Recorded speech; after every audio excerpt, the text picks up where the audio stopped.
Here we are. Hello, everyone. Welcome and watching the Well, let's see the warnings because hey, why not? Because this is truly what when we think of Ninja Gaiden Black is copyright stuff. Let's see, can we move on, please? There we are. Where's the video, dude? Oh, the video. Link. Oh, let me just. Okay, let me just get that. Share that shit out. All right, it is. All right, let me just put this here. Let's get this stuff here. Let's see, it's right. Here it is.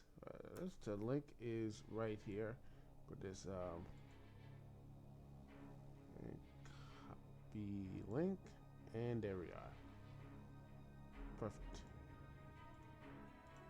Boom. There we are. And here he is. Here he is. The link. And there we are.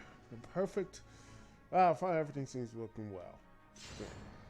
A game, and by the way, this is a game I actually bought at, I think at MagFest, actually, the gaming convention. But I actually, the first Ninja Gaiden, the next gen Ninja Gaiden game I got was Ninja Gaiden 2. I still have that one.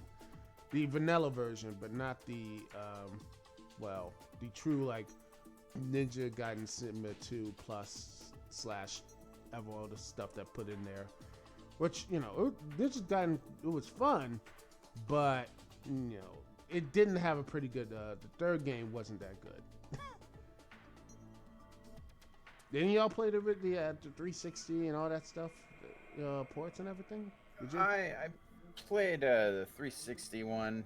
I never did go past the first one though. Mm-hmm.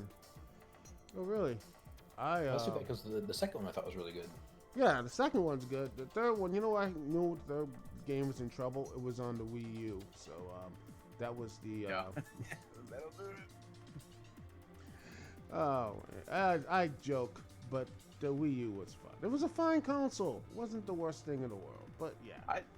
It had some fun games on there for sure.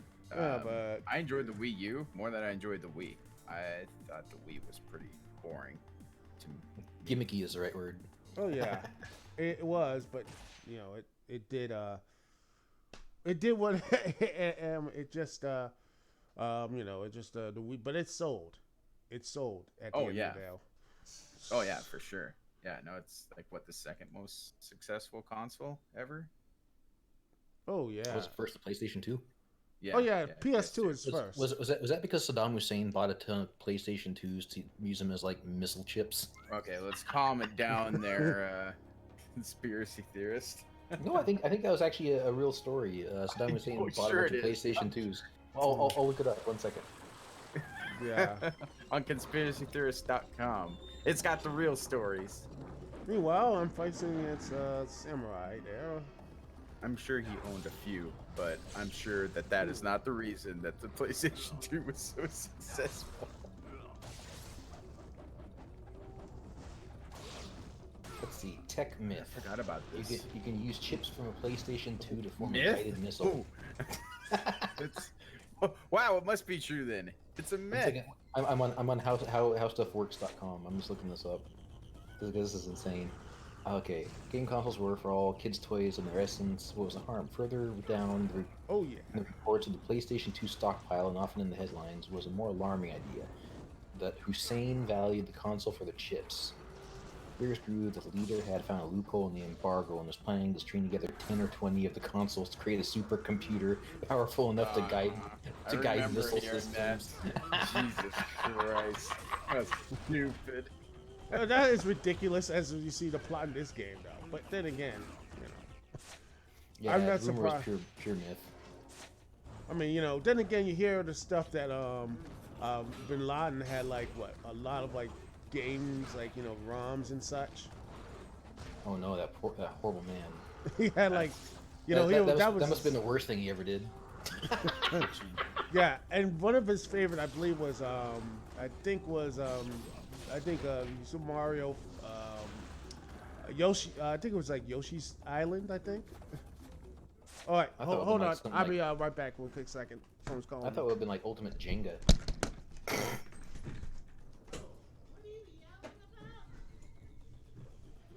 So Llama, how's it Ah. going? Oh, it's going great over here. Just what a day. I know. I finally got that Final Fantasy VII video up. I see that. Took a while, but it was fun. Yeah, that was good stuff. And you know, listening to the entire recording, there's so much more we could have touched up on. Oh yeah, we Like just the kinda the 7 second thing you're talking about earlier with me. threw everything on out there. We're not going to talk about anything of it right now because I don't want to throw out any spoilers on Duke's stream here. Fair enough. Terrible to do. One thing I can say that's not a spoiler whatsoever is I kind of wish maybe it's best but I didn't touch up on like some of the awkward voice acting here and there. Oh well. Yeah. The voice acting was hit and miss. The main characters sound good though, but some of the side characters are like, ooh. Well, most Yeah, voice acting that is doesn't miss, matter. but you know That's okay. that's well, in the whole was it video games or animation? Because video games voice acting. Final Fantasy VII remake. Well, that's just. I mean, even the best voice acting there is just suspect. I mean, video games itself. What? No. I mean, I'm gonna be honest with you. You haven't played Final Fantasy VII remake then, because that is not true in that game. But honestly, in a video game as a whole, compared to animation in like TV or anything else, honestly, animation has better voice acting. I mean, it can, but it just depends on who you've got casted, though. I mean, And you've the got voice great acting. animation people, but then at the same time, I mean, you've got great people like Nolan North and Troy Baker and Jennifer. Like, I mean, there are some insanely talented people in the voice acting community. I know that. Oh yeah. And they're not just limited to just either animation or video games. There's no either or. It's just who's casted. Yeah.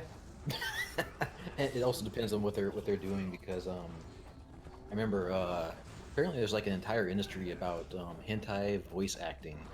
Nat and I found a video on it when we were making that Search for weird things at night. No. Well, but I digress. The that demo we made of Pussy Crusher for CCS, and we have like the moans and stuff. We actually found a video of like a professional moaning voice actress, and she goes to the studio to basically like fake the sounds of orgasms, and outside this glass cage there's all these Asian guys taking pictures and stuff, and she's in this cage in front of a microphone going It's the most weird thing I've ever freaking seen. Well, again, that had nothing else to do. And that's dear. You know how hard it is to get those things put up together and everything. Well, I thought you were gonna say how hard it is to get a woman an orgasm. Oh Boy, Nat sounds supremely disappointed. And, Nat's just Nat. Every once in a while, Nat just looks over. Every once in a while, Nat just looks over her laptop at me and just shakes her head. She's nodding her at this time, though. Yep.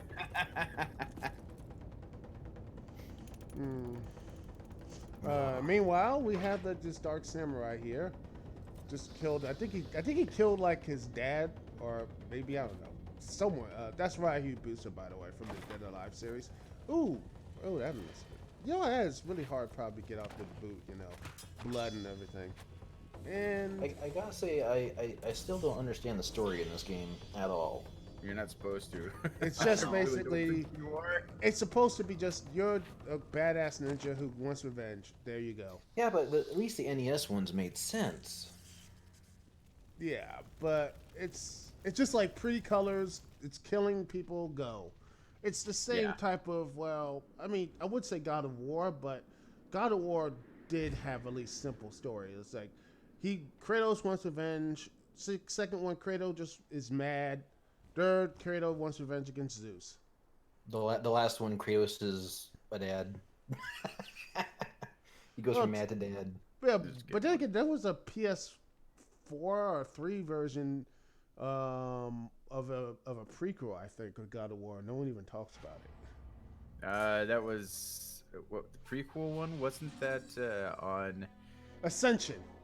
Yeah, that was a handheld one. That was like PSP or something. Yeah. No. Actually, that was a PS3 game, and it had multiplayer, believe it or not. Well, no, they ported it to PS3, but it was a PSP game. Yep. Oh well. because I remember I got after my PS3 broke, I got the God of War Red PlayStation 3, and it had all those games in high definition. Yeah, yeah, I've got the HD collection. Me too. I got that, and it's just. Then again, I never really played. I already beat them, but I'm like I never actually played God of War, God of War Boy Edition. I haven't played that yet because I don't have a PS4. Man, it's like how many games out there for the PS4 I need to get? Hey Duke, so many good ones. Do you mind if I make a suggestion on your channel, Duke? Yeah. The chat thing could be a bit smaller and could be like moved to a corner. Oh, it is on a corner, and I think that's the smallest I can make it. Oh no, it's right in the middle of the screen. Well, middle right. Let's see, right here. Let's see. Look. I'll send you a screenshot. But no, I got it. I got it right here. Boom. I want to make it big so people can actually see what's at the chat. But again, it's right there.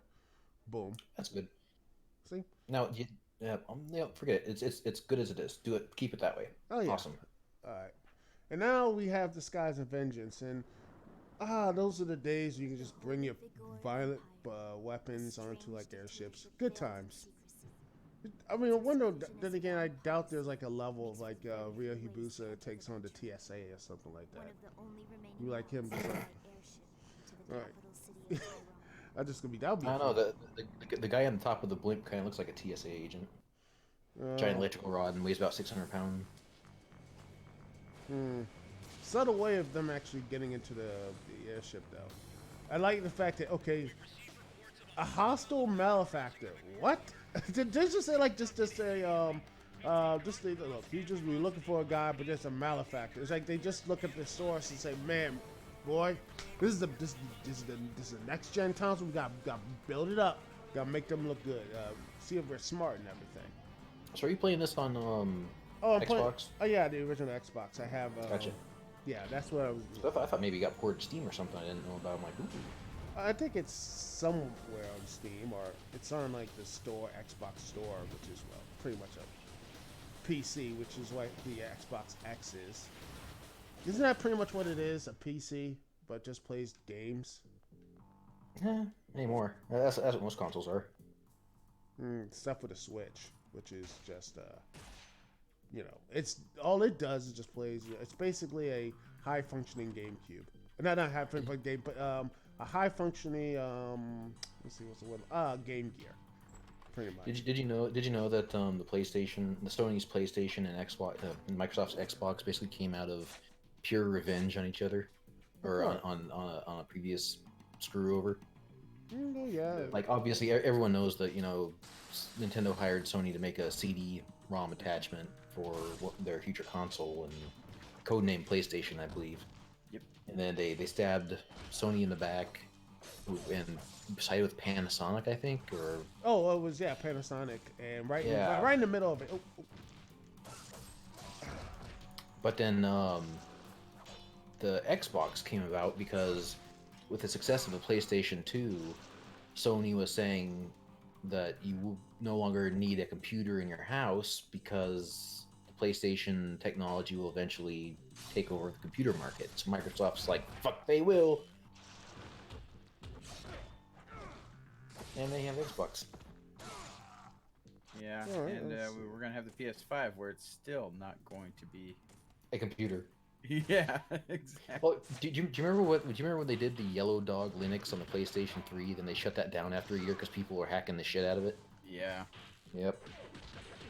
That's the only way you can keep a console viable, is to lock it up, seal the hood of the car so you can't look at the innards, so that people can't pirate games. Because the minute someone could pirate games on a console like the PSP, that console is dead.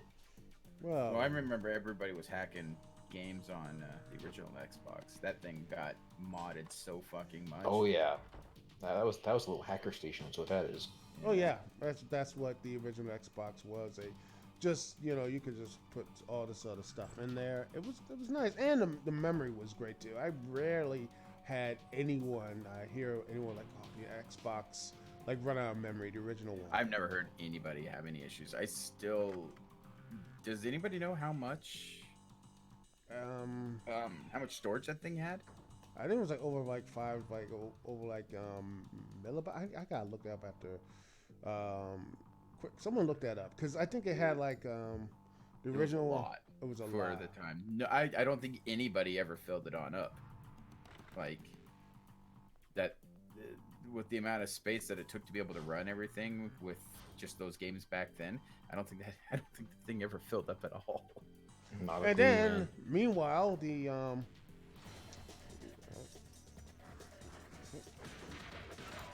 360, you can fill that bad boy up in a minute. Well, yeah, it just depends on what kind of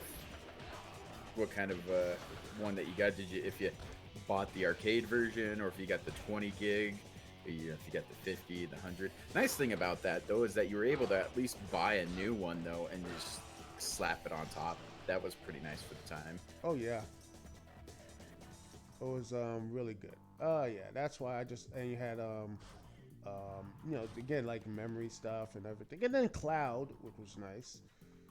Also, one thing I liked about it was the desktops and everything, which I wish they could have done, because I love the way they used to have, like, man, this is great, the homepage and everything.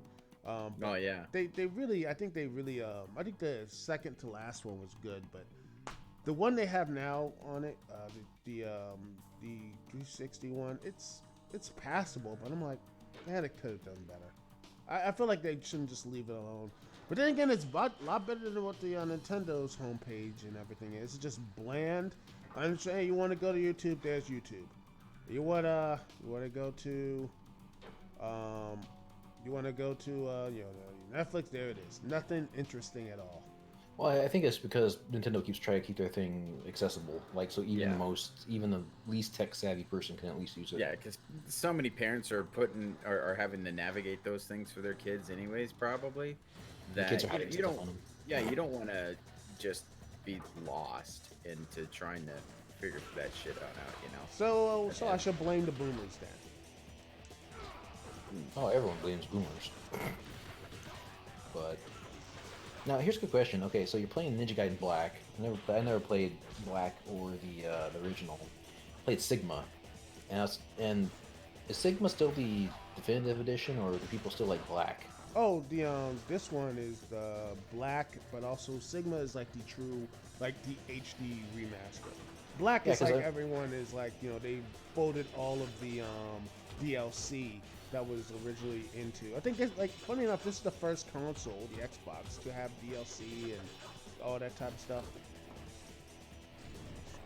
Makes sense. Yeah. So yeah, this is pretty much like hey, you know what? Here's all the stuff here, all the thing here. But so obviously, like when you meet the Dark Shogun on the burning village, in the PlayStation version, the Sigma version, you get to fight him, whereas this one you just skip by because they expanded the game. But I also hear that apparently Black is still superior because, like, didn't they make Sigma easier or something? Yeah. I mean, that's what I heard. I'm just asking for clarification. Yeah, it just it's pretty much you have to it's like Black, you can play the original stuff, but if you want to have the full experience, just you gotta get you have to get Black to pretty much get everything. And then if you want the HD stuff, there's Sigma, all the other stuff there. So I think they'd make a definitive edition that has like the best of everything, and then just like release on some platform and double dip, or I guess quadruple dip at this point. But they have like let's see, there actually is a Sigma version of 2 because they had DLC as well. Yep. And then the third There's one, 3, I think. Oh yeah, by the way, the third, I think they fixed most of the issues of the third game and everything. So they're like, okay, we fixed all the issues.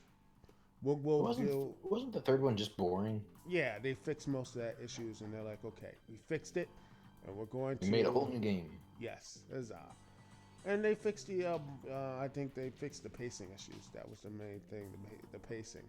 And they fixed it, and I think people enjoyed the new version of the game.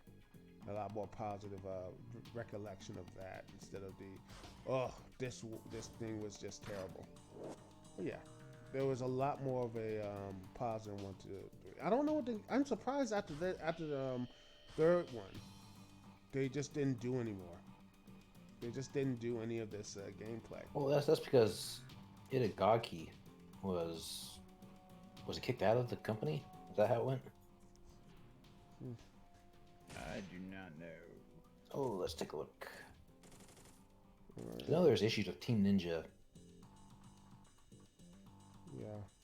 So I'm betting it's just because of that. I think they will. I will not be surprised if they do show up again, though. I mean, since all this stuff is getting remastered or something, I wouldn't be surprised if this is going to have a this game is going to be remastered or have a sequel or something in the future. Or something. Yeah, it was Asian Tommy Wiseau. Tomonobu Itagaki. He was the brain behind the Ninja Gaiden and Ninja Gaiden Black series, although he apparently didn't have any hand in the Sigmas and viewed them as flawed games, but it gave him a taste of the original. But I think he had a massive futz up with Tecmo. Oh, of course. Let's take a look.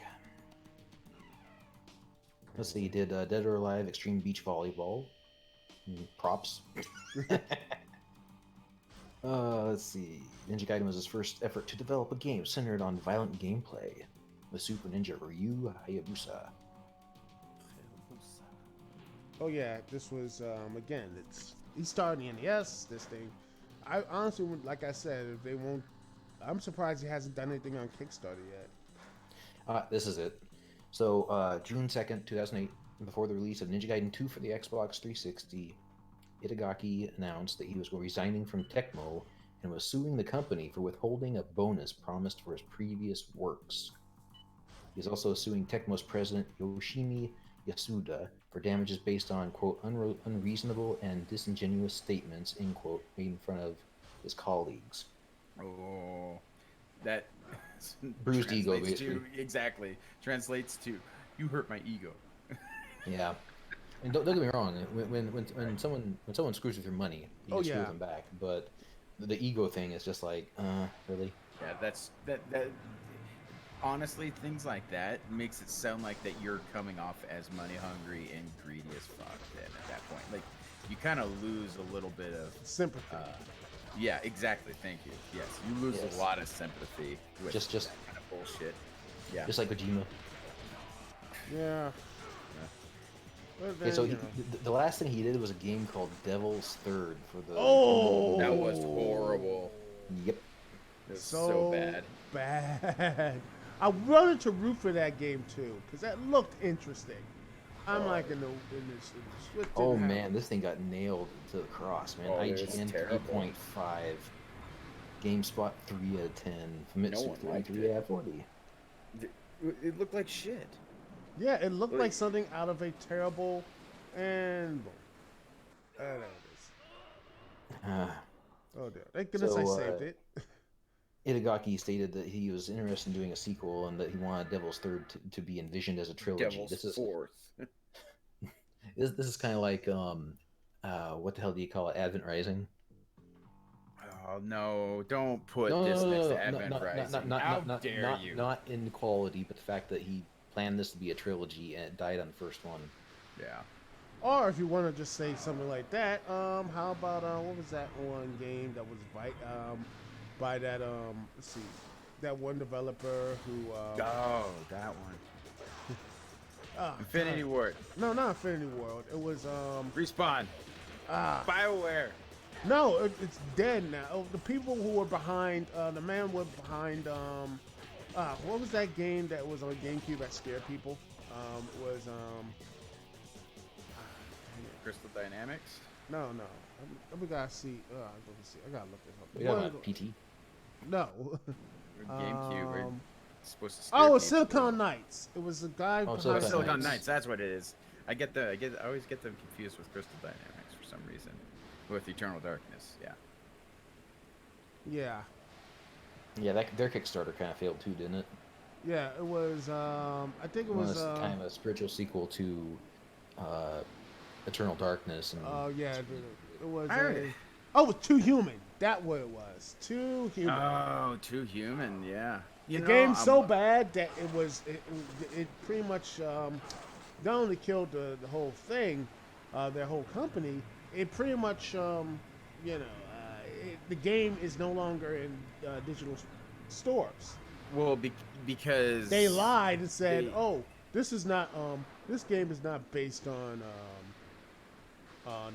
Unreal," but it was. It was based on Unreal the entire time. Yeah, exactly. But I don't know. I'm in the camp of the small camp of people where I actually enjoy the game. I like the concept of just like cybernetics mixed with Norse mythology. I thought that was a really cool idea that nobody else has really done. So I thought that was unique. I like that angle, and the gameplay wasn't bad. But I don't know. Back to Eternal Darkness. I think Eternal Darkness was, I don't know. I think it's a little overrated in my opinion. actually, you're right, because I played it recently with Kuna Drake, and the combat is wonky. The story is still solid. The premise is good.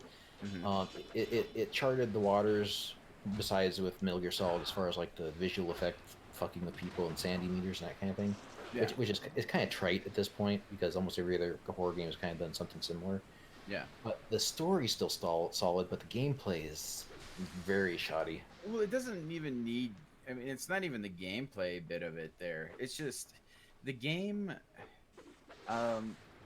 There's a little to it there that the sanity meter to me actually had any kind of effect on. That made it feel like it was just worthwhile. Everyone always raves about it. It's like, oh, but that was so amazing. It's like, not really, because as long as you actually played the game, you never really went insane.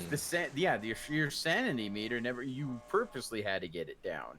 Exactly. And so like Eternal Darkness to me, like I don't think it got the traction and everything that it wanted, mainly because it had the poor timing of coming out around the time of Silent Hill 2. It was the poor man's Silent Hill game, and it was on Nintendo. Again, I like Nintendo. Well, but I don't think Nintendo had anything to. It being on Nintendo had anything to do with it. I mean, smaller base. And but look how wildly successful Resident Evil 4 was. That was a GameCube exclusive. Yeah, but then again, Capcom a lot of people did get GameCube just for Resident Evil 4. Capcom and Resident Evil as a brand. It's a very popular brand, and people know what you're getting at Resident Evil. But which one came out first? Did Resident Evil 4 come out after? Yeah, it came out after. Yeah, it came out after. And Eternal Dark. What was Silicon Knight's biggest thing at this point? When you think of Silicon Knights, what was it? A good remake of a good remake of let's see, the good remake of Metal Gear Solid Twin Snakes. Yeah, there was that. But before then, it was just like Cyber Empires, Fantasy Empires on DOS, Blood Omen Legacy of Khan. That's something. Dark Legions. I've never heard of that. And then after that, it was just Too Human and X-Men Destiny. Oh gosh. Oh goodness, I remember that game.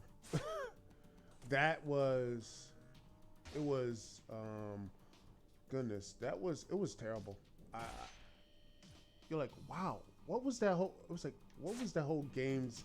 I know the game was a good idea, but it's like, why would you make a game this bad? It was that terrible, and I'm frustrated because there's a good idea of a game there. X-Men Destiny and everything. There was a good idea of a video game there, but it was completely mishandled. Yeah, I think kind of Eternal Darkness is kind of in the same boat. Again, I think the story's great, but I think, like Mama said, the sanity meter for me in the early playings never really made much of a difference. I never saw like half the special effects they boasted about, unless you intentionally look at something for too long. But I don't know. All right, let's see. It's certainly a novelty and it's worth playing, but yeah, I don't think it holds up.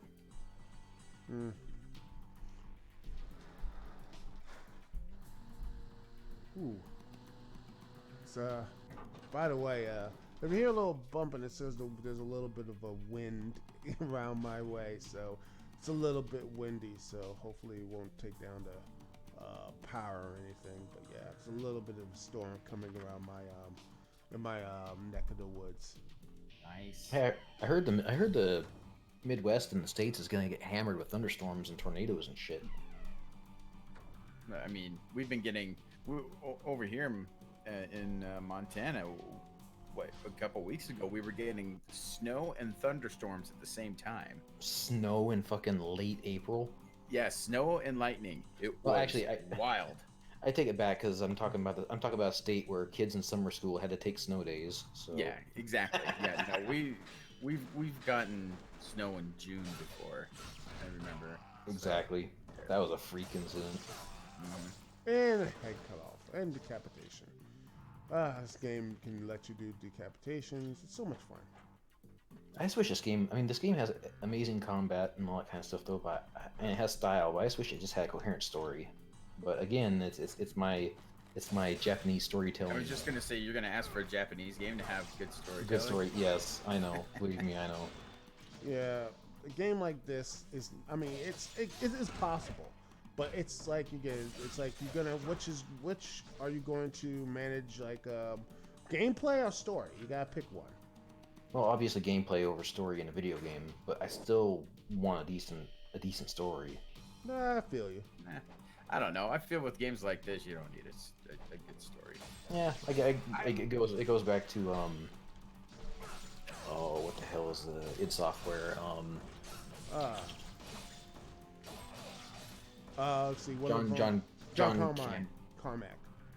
John Carmack. He when people were when one of the ex-founders of id Software was trying to create a story for Doom. John Carmack was like, video games are like pornos. The story doesn't really matter. Hey, Bobby, speaking of Carmack and id, did you ever read that book, Masters of Doom, I gave you? No, I have not. Bobby, no. I know. It's one of the most inspiring and amazing stories of a bunch of nobodies rising to the top in games. I mean, it's the ultimate underdog story in gaming. Well, I know the story. I've been meaning to read it there. I always just keep forgetting. Oh, it's so good. I couldn't put it down. I loved it to death. And Duke, you should check it out if you get a chance. Masters of Doom. Yeah, I hear it's. I'll definitely check. Well, it's a page turner. It's a page turner. They should seriously make it to a Netflix series. I want to see what would be like their reaction though when it got like to Congress coming in and saying their game is evil and such. Cause that honestly, I don't know how their mindset was, like from nothing to something now. United States Congress knocking at their door, like. Well, did Congress ever actually go after Doom? I know they went after Mortal Kombat, Night Trap, and that kind of. Oh yeah, they did. I think they did. They really went after Doom, Mortal Kombat, and which, by the way, I think that was in the middle of them making the Doom, not the Doom movie, Mortal Kombat movie, which a lot of them were like, we have to make this PG-13 because of, I don't remember there being a big Doom controversy. Oh yeah, me neither. I mean, Doom practically shipped on most Windows 95 computers. Yeah, and the thing is that it wasn't a commercially like big thing. Like they weren't making a whole lot of money. They were sending off a whole lot of just random just demos of it everywhere and all that. Like it just wasn't a commercially successful thing as Mortal Kombat was and Grand Theft Auto and all that, because those were games that, much like how parents are, the politicians could be able to see them because consoles are just they're the easy versions of a computer. They're the ones that they get the spotlight more. They're the ones that look like toys. And yeah, exactly. Little Jimmy and his little plastic toy sitting in front of a television is killing people. No. So yeah. But here's actually what it is. First of all, the Doom controversy was Columbine, because the kids were modding like maps that look like their high schools and shit. Oh, but, yeah, that. Doom. Here's the thing. Doom came out the day after the first congressional hearing in 1993. So there was almost nothing for Congress to say about Doom because they weren't really focused on it. It just came out. But yeah, it was Night Trap, Mortal Kombat, and Lethal Enforcers. Which, Those were by the way, Night Trap, gosh, that is the most cheesiest thing out there. And I'm like, this calls people. I'm like, But I've back seen then, movies. though, it was full motion video, though. Yeah. Yeah. So I mean, it wasn't gory or crazy or anything to say the least, but it was new and it was a new kind of entertainment, and and it was the kind of thing where it's just like, where could this go? You know, so that's what I think scared a lot of people about it. Well, and they also played up a lot of hype and fake news about Night Trap because the one bit that they're talking about, sacrificing and like they almost implied that they were raping women in Night Trap because the sadomasochistic violence or some shit. Because there's one scene where one of the women, all the little vampire guys in SWAT team outfits crawling around like mole men, capture one of the women, and they put this harness around her neck, and this little drill bit gets closer and closer to her neck, and it just cuts away and it says game over, right? And they're like, oh, this is promoting violence against women, when again there's another scene of a guy having the exact same shit happen to him. But they basically hyped up the entire thing as being way more violent than it ever was. Yeah, it was silly. And then in Mortal Kombat, there was no ambiguity. Oh yeah, you punch a guy's head off and rip a guy's spine out. That was that. Yeah, it was good times. Yeah. Oh, yeah. I remember actually I got that game. I actually like me and my brothers actually had to hide like we had to hide like the fatalities with my parents and such. Like when the game we turned the thing off, like okay, crap, we put pause and we turned the TV off and be like, okay, just wait until they leave, and we had to pretend we were talking or something. Like yeah, that was it. Go ahead. Doing when the Nintendo 64 came out, and Turok came out, and I remember renting the 64 with a friend, and Turok as well. And every time his mom came downstairs, we had to turn it off and such because of the blood and the gore and everything of it and such. Which was, I mean, it was a pretty bloody and gory game at times. So I mean, I understood. But oh, yeah, you can slash a raptor's throat open; it just gargles in its own blood. Mm-hmm. Yeah, so that was, and then I also remember doing the same thing with Legend of Zelda, Ocarina of Time, because that his mom did not thought like fairies were the devil or something like that, and so yeah. So yeah. Did you show her the Great Fairy? Oh Lord, that would have been fun. Like, no, mom, look, see, these things are not. And then he sees the Great Devil Fairy. in leaf bikini. Yeah, that's like crap. Oop. Nope, and there. All right, 1, 2. But thinking of video games are not as violent as those back in the day. Nope, this is completely a nice, clean entertainment. As I decapitate poor guy's head. Well, again, I mean, it's an art form that's evolved with and grown up with the people who played it. I mean, you can't expect that. Okay, you start playing a Super Nintendo when you're 8 years old or something, right? And when you get to 18, you still want to kind of play video games because you grew up on it, but then you still don't want to play, simple cutesy stuff. You want something that has more adult taste. Yeah, like that's next Triple X. Exactly. No, that was actually in the 13-year-old market. You know that. But no, you want more adult themes. You want more action movie type stuff. You want the you want the Predator and the stuff like that. Which, in fact, I still love playing those type of games. I'm playing the one right now. But yeah, just gotta. It's just people just need to just relax a bit. Well, the worst thing was just adults and politicians thought that it was still a art form for children and kids and that kind of thing. And again, it grew up with its user base. That's why a lot of people flocked to the PlayStation and PlayStation 2 because they were offering more mature content. Plus, better graphics and sound and everything else. Until the GameCube came along, which personally I thought was way better than PlayStation 2, but PlayStation 2 had that massive fan base and that installation base and the library. Good God. Yeah, I was just gonna say it had the games. Yeah, it had so many GameCube, games. I absolutely loved. To me, the GameCube was the console that generation that was best for party games. Oh yeah, and like having game nights with friends. Well, and graphics. I mean, if you look at the difference between Resident Evil 4 on the PlayStation 2 and the GameCube, GameCube blew it out of the water, man. Oh, for sure. And that came out, and that came out before the PS2 version. PS2 version couldn't keep up. Yep, exactly. And but I mean, PS2 had all of the RPGs. It had, I mean, it was just, that was the golden age of gaming. A lot of the biggest titles went to the PlayStation 2. Like Final Fantasy left Nintendo because Nintendo was kind of getting a bit hoity-toity with their. Of course, because when they're getting pushy with their policies. And yeah, they're the king. Like, they're king. They're king. Well, I mean, I don't. Yeah. When you're the king, you can't really blame them, but at the same time, other publishers and whatnot were taking their stuff to the PlayStation because they were just more lenient. Yeah, they were cool. Oh, I forgot. And there was new technology too, and Nintendo just never really got their stuff. I imagine the license for those damn game packs was an arm and a leg versus a CD. Yeah. What's up, Jordan? How's it going, Jordan? Oh, yes. Sorry, we're just talking shop. We're talking Boomer. Yes, and meanwhile, back to the GameCube stuff. It's funny how that how it all shook out and everything.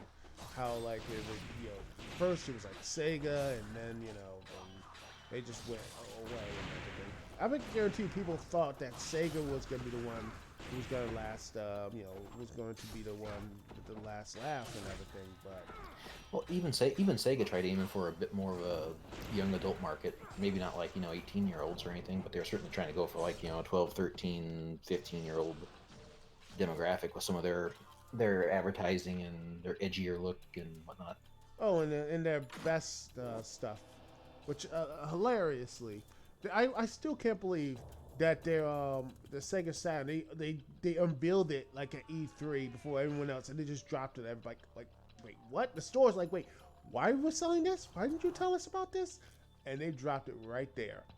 And it's like, and meanwhile, the Sony PlayStation, all they did was just saying, here's the price. It's out in November. Have fun. And pretty much after that, they just didn't because the Sega they said that their console was going to be like 400 or something like that. Not a clue. Or 400 or 300 or something like that. And then Sony just won. All they did was just walk up to the podium and they just went $199 and then walked off. Yeah, that was to me the most funniest thing. I was like, man, that is hilarious because that's a kill shot. Yeah, they just destroyed them right there. But of course, Sega stretched themselves thin with that Sega CD, Sega 32X, and then they wanted to release the Neptune, which is a Sega CD and 32X all in one console or something. I mean, they're doing console attachment and stuff hand over fist, and then all of a sudden they're like, yeah, we'll drop Neptune and jump straight to Saturn. And the Dreamcast should have picked up a bit more traction, but I think again, there's an issue with the game library, which I have. But I need to get that nice HD thing because I have games for it. I have Grandia 2, the one that actually is, can run the 60 FPSs on a Dreamcast, and not the GIMP version on the PS2 and on everywhere else now. Which I don't know how it runs on the collection. That's something I need to look into, see how that works.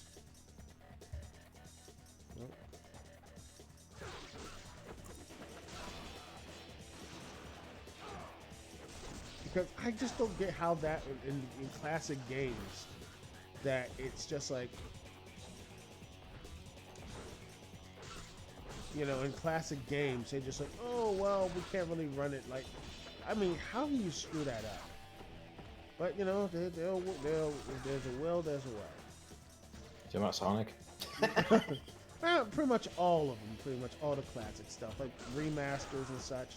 Like losing the code, which is just it's frustrating to me. Like, how can you lose the code to all this stuff? Oh right, you're talking about Panzer Dragoon Yeah. or Saga or one of the did anybody enjoy Panzer Dragoon? I Oh played yes, little, I just a very have little bit of the actually. first. That's it. I have Panzer Dragoon on the Orta on the Xbox actually. Xbox, yeah. I just found no fun in it. It's just a rail shooter, and it's not even that. You hold down a button, you use your analog stick to highlight things, and you release the button. That's all there is to the game.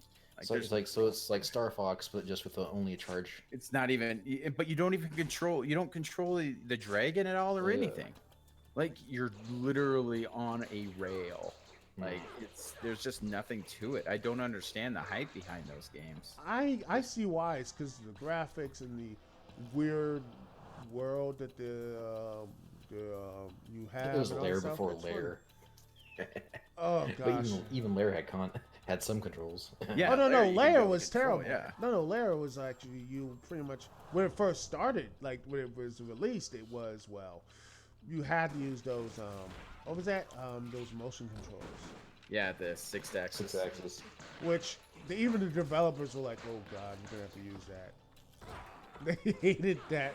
They hated it, and you knew they hated that type of control.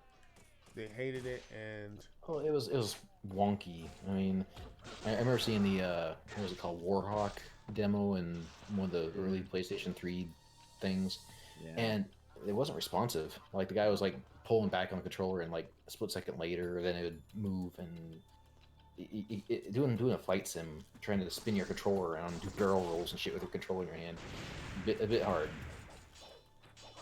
Yeah, I don't know those.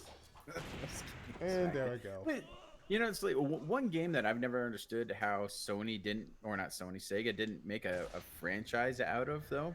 Just because to this day it's so much damn fun to play. But Gunstar Heroes, like, how was Gunstar Heroes not followed up on?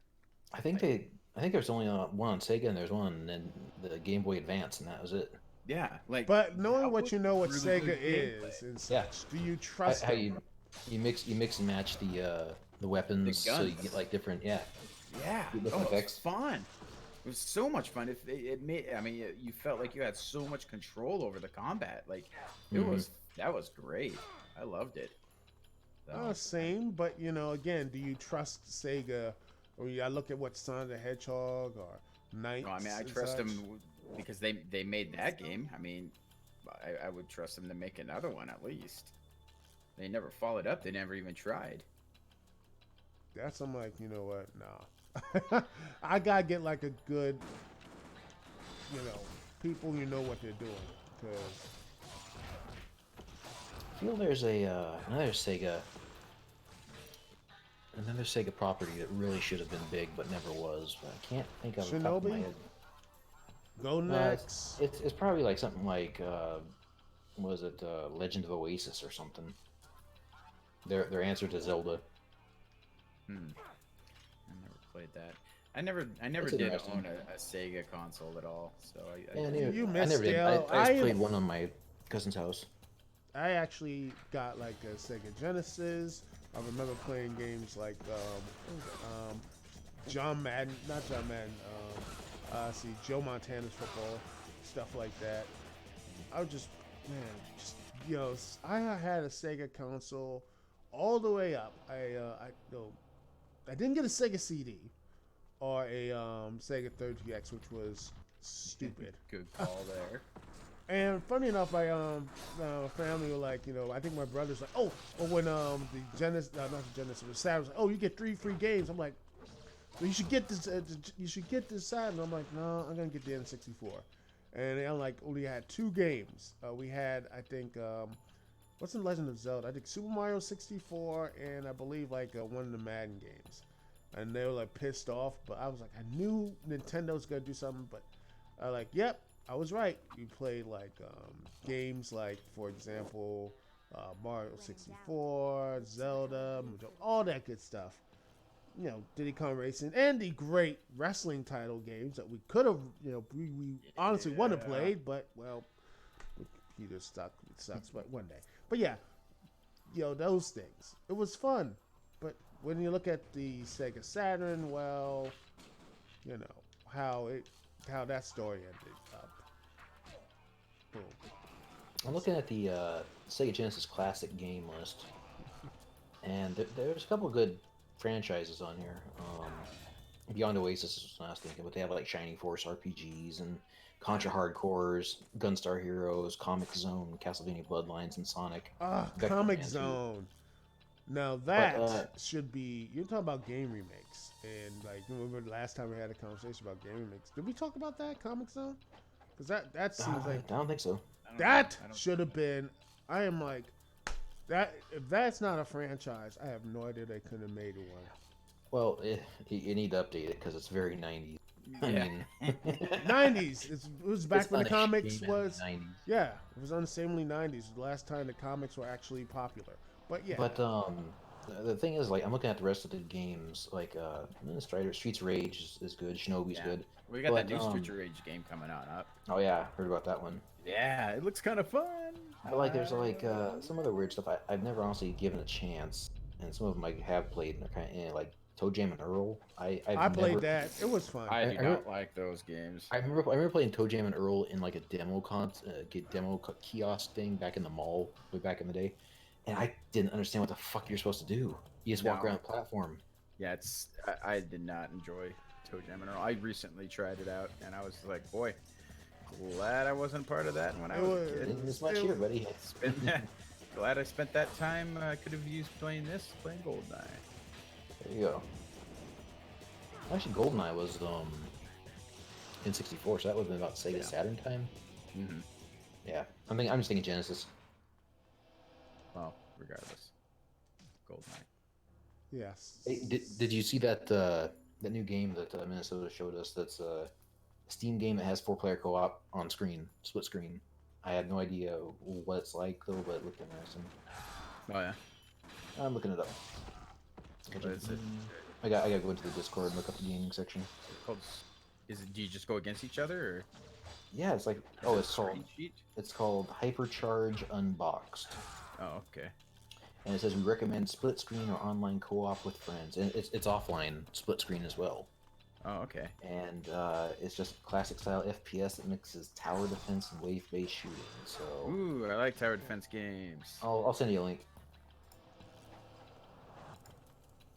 I mean, it kind of looks like, yeah, it's like Toy Story because you get like different type of like toys, like Kung Fu Guy and Space Guy and Power Ranger and Alien. And Copyright Strike guy. Aren't you playing a bunch of like? Aren't you playing as like action figures and like? Yeah, that's what it is. You're all different. Hey, what's up? Yeah, okay, yeah, I've seen. Yeah, I was looking at that actually yesterday. Yeah, it just looks.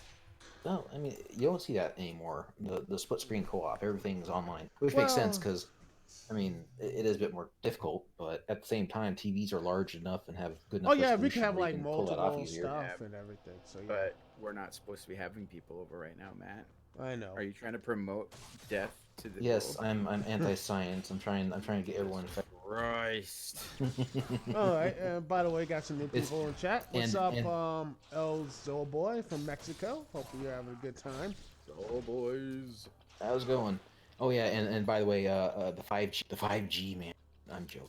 There's 5G is implemented in 5 countries and Corona's worldwide. What the fuck? I don't even know what you're talking about. It's conspiracy that 5G is causing coronavirus or contributing to it. Yeah. What the fuck are people into it's a conspiracy. These days? Everyone's home alone on their internet, dude. You can't leave people alone this long. Yeah, that's the problem. You leave people alone, they all go a little bit stir crazy. Oh yeah, and that's it. They're coming up with some weird shit. Like I was listening to Joe Rogan today, and he's like, 5G is implemented in like 5 countries total, and Corona's worldwide. Do the math. Again, people want to have answers to these weird questions. That's what it is. Yep. But then again, speaking of guys in Mexico and everything, you saw there was actually a Corona like piñata out there, right? Yeah, I remember posting a picture of it. I was like, that was to me. I was like, wow. I'm like, man, part of me wants to go just after this whole situation is done. I just get that because that seems to be like that would just be a great thing to get like for like a party or something. Corona party, had Corona beer and everything. Yeah, I even hate Corona. Play some Corona Trigger. One Japanese game that actually has a decent story. Oh yeah, and then Chrono Cross, which was weird. Oh yeah, we don't talk about that. My sister loves it, but yeah, I love the Chrono series. But man, think about a series that would again a game remastered Chrono Trigger, in the same type of like Chrono, like the same thing with the Final Fantasy VII remake. But would you give Chrono a voice though, and who would be his voice actor? I never played any of the Chrono games. Chrono is really fun. I played I spent my time actually playing Illusion of Gaia. That got a remake. I think that's out now. No, that's you're not thinking Illusion Gaia. You're thinking of Trials of Mana. Yeah. Trials, Mana, Gaia. You're all the same to me. Okay. It's all the same, man. Yeah, I finally posted the correct link inside the Discord for Hypercharge Unboxed. I was watching some zombie mode that they have that in the game. They have a zombie mode. Of course, everyone has zombies at this point. If you don't have a zombie mode, I mean, what's the point of having the game nowadays? Matt was telling... Oh, go ahead. Go ahead, Matt. I was going to say, Nat told me that apparently the Pentagon actually created a zombies... a plan in case there was like an actual zombie apocalypse. I mean, why not? What's going on right now? I mean, you had this, that, Pentagon saying there's aliens out there, so why not put zombies in the mix of it? They had to create a plan on what they were gonna do against 50,000 people running Area 51 like they were doing like in the Naruto run. So I mean, yeah, it's just called a turret gun. The zombie thing isn't that much of a stretch. A bunch of people dabbing on fucking hoverboards, and there's just some guy on a turret just mowing them all down. Boy, that fizzled out, didn't it? Of course it did. I don't know why everybody thought it was going to be a thing.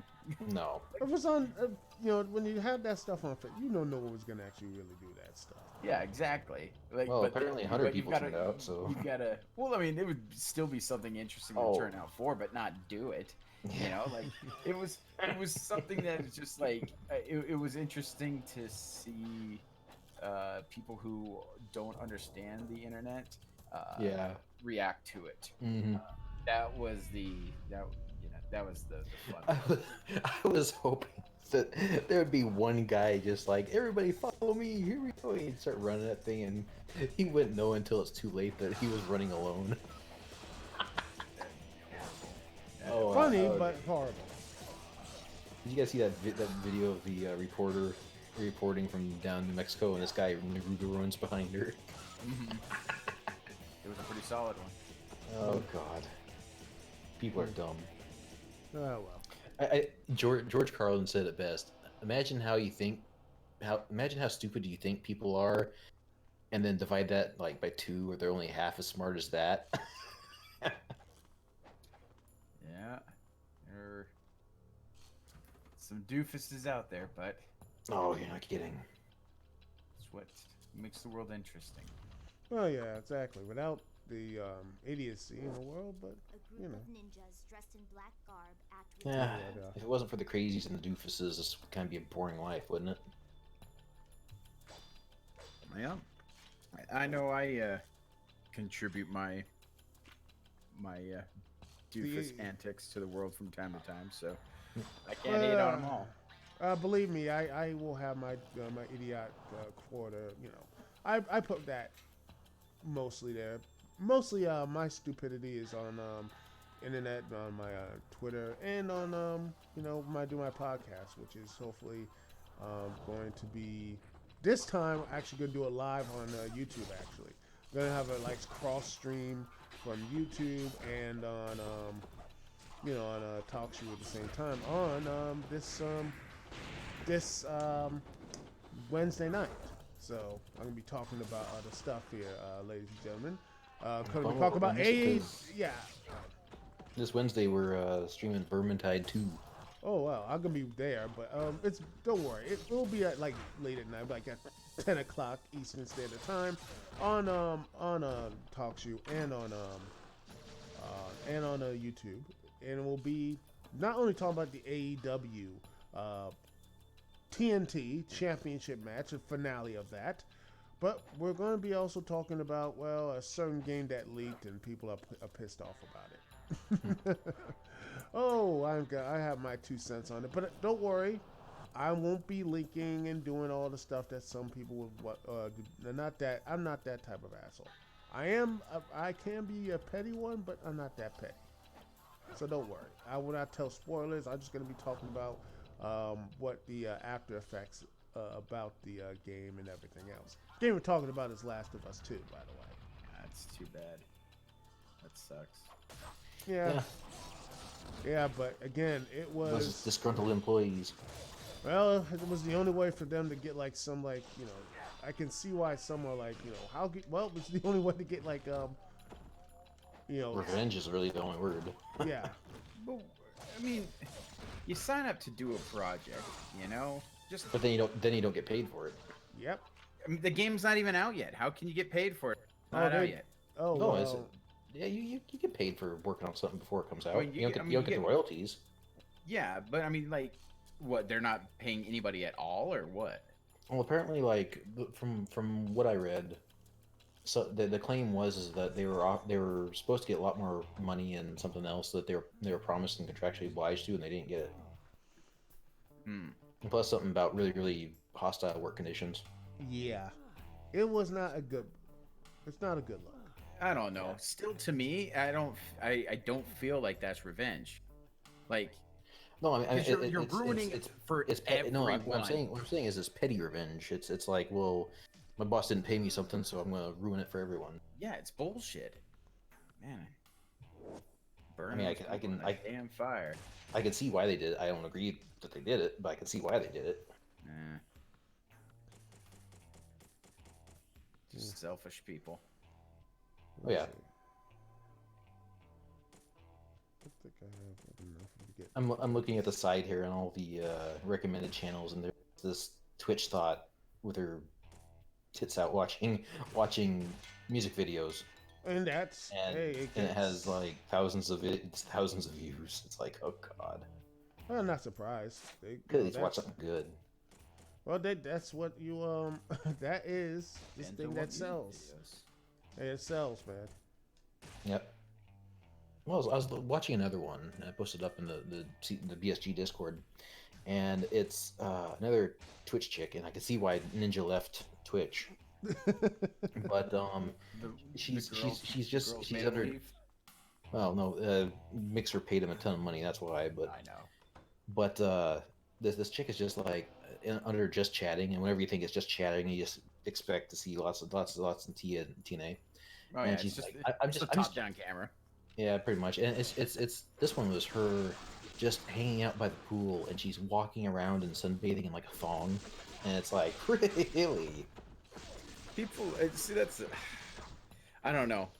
It's weird to me that people like, to me, if I see that, I'm like, I'm immediately not interested in whatever content that person has, because Exactly. it shows on the surface level right there how shallow it's going to be in the first Yeah, and I'm not going to contribute to that. I mean, I'll screenshot it and save it for later, but I'm not going to. That's fucking horrible. Jesus Christ. I mean, honestly, that's what it's there for, and to get money from simps. Well, see, the thing is, though, is that here you are parading around like that, though, when really the only ones that are going to be watching you are like 13, 14-year-old boys. Like, how fucking gross is that? Or that's nasty to me. Really, really desperate guys who have a credit card ready. It's just weird. I was reading this article from I can't remember exactly who the streamer was, or it was a streamer / cosplay model, and she recently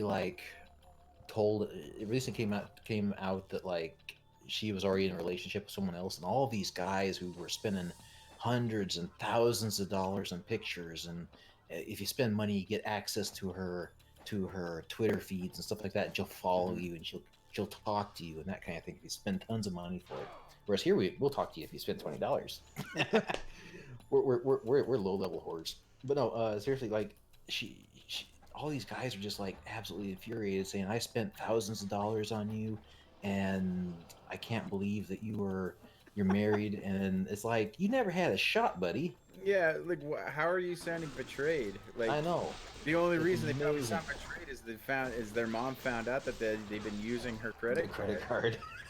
Like, that's the only reason they've got to be upset here, because they did it to themselves. What the Yeah. People are so damn stupid when it comes to the internet. It's shocking. Oh, it is amazing. It is not shocking to me. I'm like, dude, man, some people, they just want that, you know, they're like, please give me that. Like, they want that type of time. Like, you gotta put the work in to get like some the attention, the instant gratification. Oh yeah. It's like, come on now, man. You know, I'm like, I'd be like, you know, you could do better. But more often than not, these same guys, they just can't get out. They just sit there on a home, you know. This is before the quarantine. They have no lives. They don't do anything important, and they're just like, hey, dude, they were preparing for the quarantine. This is their they moment. have years of experience of this shit. Exactly, their time has come. But yeah, but no, I mean, to shell a ton of money to an ETHOT, thinking that you have a shot of like getting with her, it's just like, wow. I'm saying, like, why are you thinking this is gonna, you know, think it's gonna work well with how you? How do you think this is gonna end well? It won't. And I'm like, man, y'all, you could just, I don't know, just like say, maybe, At least go to a strip club and do it. Yeah, at least go and See, Pornhub. I would like, hey, if you go into Pornhub, I wouldn't be mad. Yeah, especially since Pornhub made their premium content free during the quarantine. Yeah, I'm like, yo, there are other places. And yet there's these same people are Nat's like... looking at me with a disgusted look, and the dog's just sleeping. I feel that's Nat's permanent expression. Yes, whenever I talk, she's just like, eh. But I think Nat would agree with me that these guys just like, they're like, come on now. It's no, sad. if you hear Nat behind closed doors, she's just as bad as me. It's wonderful. But yeah, it's absolutely shocking. It's the reason I've only been to a strip club, and as perverted as I am, I've only ever been to a strip club once in my entire life, and that was my brother's bachelor's party. And I got dragged to that because my philosophy is going to a strip club is like going to a restaurant and not being able to eat the food. Yeah, I'm like, come on. You go there, you spend a ton of money, you get blue balls. Wonderful. That is a weird analogy. No, it's a perfect analogy. No, it's not. Yes, it is. You go to a restaurant and you can't eat the food. You make women sound like they're consumable. Well, they can be. Oh my goodness. But no, I mean, I don't get anything at strip clubs. I don't understand them. I just think they're just a complete waste of time. I remember I was in it, right, and I'm just sitting at a table just drinking a tequila, and I started walking towards the back to get another drink, and this girl stands in front of me, and she like is wearing like one of those schoolgirl costumes, like the little short skirt and things, and she's like, "Where are you going?" I'm like, "I'm going to the bar," and I just walked around her. Yeah, I'm like, nah. I can't be arsed, because what she wanted to do is she wanted to take you up to there's a little it's over at the Foxhole in Missoula. I don't know if it still exists or not. Fox Club. I thought it was called the Foxhole, but whatever. Fox Club's fine. Fox Club. Yeah. Anyways, so I went there, and there's like a little the top area where there's like little personal tables where you and the hostess can just sit and talk, and she can act like you're interesting. And I'm like, I'm not having none of that shit. Yeah, I'm like, why am I gonna sit back and, you know, and pay her to laugh at your bad jokes and to be like, oh, you're so cute, and you're really everybody else here does. Yeah. I have brought a legendary weapon to Just kidding. I remember I was having to I was the designated driver for a bunch of guys after our week of work in the warehouse. They're like, hey, let's go over to Washington and go to the strip club over there. I'm like, strip club. That's a hell of a long drive. Well, I mean, it's not a bad drive, and it's fun when you have a group of people. Okay. So it was 5 of us. We all loaded up in a buddy's truck, and we headed on out that way. I was like, hey guys, so if you guys are gonna do that, do you guys next morning maybe want to go do laser tag? Because that's my thing. They can do strip club all they want. I want to do fucking laser tag.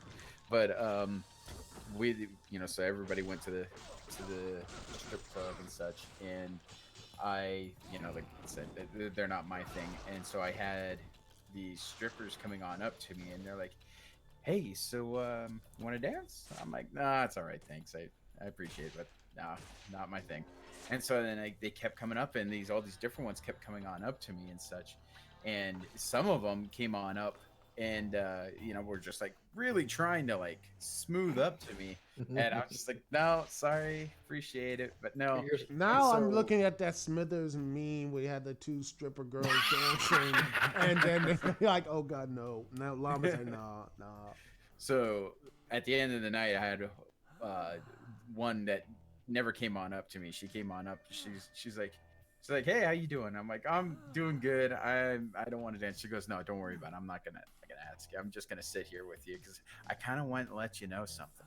I'm like, what? And she goes, all of the strippers here, they have a pot on who can be able to get you to dance or to be able to dance for you, and then they get the pot because you're saying no to everybody. And I was like, holy shit, really? She goes, yeah. And I'm like, well, you want to dance? If you're looking for an angle right now, sorry, I'm still not going. She's like, no, I don't care. And then her and I talked about, where she was from, this whole thing. We both grew up in small towns and all that. So we actually had a good general conversation.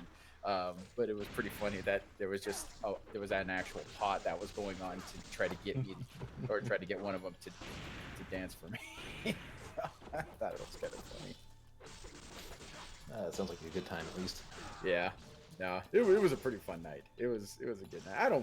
I don't mind being in strip clubs and everything. They're just not my area. I never really ever desire to go to them. I've been in a strip club maybe like four or five times, and That's more than me. Yeah, and those were for either bachelor parties or friends that were in just a very low place and were just like, let's go. All right, I guess. This is where I wish that Duke in the game would actually be where Rachel's at. Yes, I'm about to be there.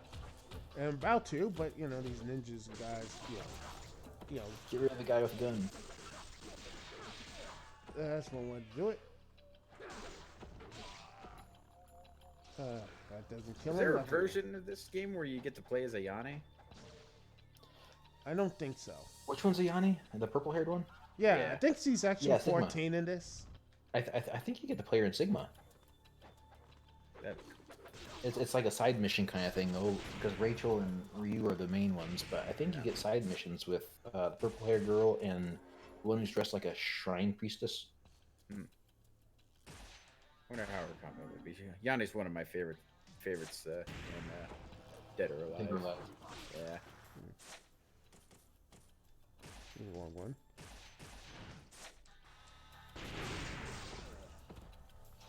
Screw this and don't care. All right, that's one way to. And now that he can't come back to life. Yeah, I mean you can't really fight with your head cut off. I mean, could, but Meanwhile, let's see. Hands bar. Dang. Oh, I think of how that man, a lot of those screaming sound effects. That's nice. Oh, look at that. Look at that monster. No, Rachel right there.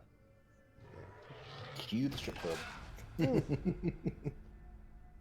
I like the fact in the opening it's like, oh, did Rachel cause this monster or something like that? But no, she just kills it. No, she didn't cause it. He's killing the shit out of it. Yeah. And her fighting attire is this like nice, this like barely anything else, and she fights in heels because why not? Oh, she's total dominatrix. Yeah, she's like freaking God, what's her name in Soul Calibur? Ivy. Yeah, Ivy. Yeah. Who is supposedly Ivy's a smart, regal woman who is, I think, the daughter of Cervantes. Yeah. And then she's like, oh, that world part, she's regal, and then she just comes and becomes this dominatrix. I'm like, wait, what? Badass weapon though. Love that thing. I think I don't know how much bullshit's in this theory though, but that her costume is kind of like reflective of how she's consumed by the soul edge or something like that. I don't know. Because like some of them, her like costume is more like white and pristine and a little bit more covering, whereas some of them it's really ultra tiny bikini. So by the way, I don't know. They say it correlates with her story, but I don't know how much shit they're that's his about. BS. By the way, anyone played the '96 version of Soul Blade, aka Soul Edge? Yeah. Oh gosh, if I can find it, I would play it because I have the I have Soul Calibur. I think if I can find Soul Calibur 2 for the Dreamcast somewhere around here. If I can't find it, I do have Soul Calibur 2. But yeah, it's on PlayStation, isn't it? Yeah. Or is it on like Sega Saturn or something? Yeah, but that was so much fun, and the characters and everything else. But yeah, I remember playing that. But and then Soul Calibur, which honestly, I gotta say, man, Soul Calibur when it first came out, I would say that game looks so much better. I think it was probably right up there with like a first gen Xbox 360 title because everything that game looked great. In fact, it still looks good right now. If you look at it, Soul Calibur for the Dreamcast, it's great. Oh yeah, well you haven't lived until you've played Street Fighter, the movie, the game. That's awesome. Oh, it's god awful because apparently the company who made it for I can't remember which company it was, but it's a pretty high profile one I believe that made it for the arcade. Apparently Capcom got their rights to release it on the Sega Saturn, and they basically redid the entire thing because the arcade one was absolute garbage. But yeah, it's a bad game based on a horrible movie based on a good game. Yes. You can kind of say the same thing for Batman Forever too. Yes. Yeah. Oh, I remember that, bro. Batman Forever from you, man. Yeah, the grappling hook shit pissed me off so much. Dude. I was like, I'm stuck here. What do I do? And you're like, you gotta press up, left trigger, and select or something like that. I'm like, what the fuck? Dude, But you never I cheated when I first got that game. I cheated, and I was like, you know what? I am, and I got to the point. We cheated. Me and my bro like cheated to get to that last level, and I saw like Big Riddle. I'm like, what in the world? Riddler never fought. I'm like, Riddler never did this in the movie. The only thing it came close to was him in that suit, which was there like for a minute with that doctor, and that was it. And I'm like, what was this whole thing? I'm like. I It was a pretty rough one. Like the one thing that will forever just piss me off is that somebody broke into my storage unit and stole my Super Nintendo and all the games. Which sucks really bad. Still hurts. But wait, Demon's Crest 2? Oh yeah. Oh fuck me, no. So, but the small little bit of humor that I can enjoy is that the one game that was left behind and was left on the ground was Batman Forever. You are forever owned on that thing. That's pretty funny. Like that game is her refined thief. Yeah, yeah, kind of. I found a little bit of humor. You go to your storage, shit, all your shit's gone except for Batman Forever. And it's like a little note that says you can keep this. Yeah, it's essentially what it felt like. Well, I'll say this: Batman Forever game is a lot better than Batman and Robin, which, oh jeez, was there a Batman and Robin game? Yep, and it's completely. Let's see. Oh yeah, it was. Console? It was for PS1. It was an open world. I believe it was open world, and for a PlayStation game. And yeah, oh goodness, man, and it's terrible. It's all terrible. It just was glitchy. It didn't work, and you had basically one life. You pretty much had to beat this thing in one life. If you don't, you had to start the whole game over again. Those are good. Those are fun games. And the game was hilariously broken too. Yeah, well, a lot of those kind of games where it's based off of a movie or. I mean, unless it's like 2B. If it was like 2D or something, or beat 'em up, then it was actually pretty fun, for the most part. Not Batman and not Batman Forever. Okay, other than that, but well, other than that, it was these games, man. You just look back, you're like, it's frustrating because there was something there, but it's. So, okay, between the two of you, or not between you two, but same question for both of you. What's the worst, absolute worst, most incompetent, boring ass game that you had high hopes for that absolutely let you down every front? Every front, I just like, you play a game, you just like look back and just like that. Actually, just garbage. Right now, let's see. I had like somewhat hopes of Mass Effect Andromeda. That was. Andromeda was fun. Seriously, because I tried. It's the like combat's great. The combat's there, but I was like the story, the graphics, everything was. I'm like, I can't play this game. It's horrible. You should go back and play it because they fixed up a lot of the graphical. Oh, I played the remake, the whole thing up, but it's too much. It's crap. It's garbage to me. It's dead to me. You're not giving it another good, like, solid, clean chance then, because it doesn't look garbage. It looks good now. The gameplay is really good. The story is terrible. None of the characters. Not bad. No, I can't. The story isn't bad. The characters. There are some characters the character and the story are terrible because you know what? It's basically Mass Effect 3. It's like a whole. Hey guys, remember Mass Effect 3? Yeah. Well, it's just that, but with crappier characters. Yay! How is it Mass Effect 3? It is. It's like you're facing against the Archon, aka the Reapers, who you pretty much do. They're doing the same thing what the Reapers did. I hate the entire fabric of the entire Mass Effect Andromeda. In fact, if they honestly, I wish they could just cancel the whole, just erase it from canon. I hope when they do.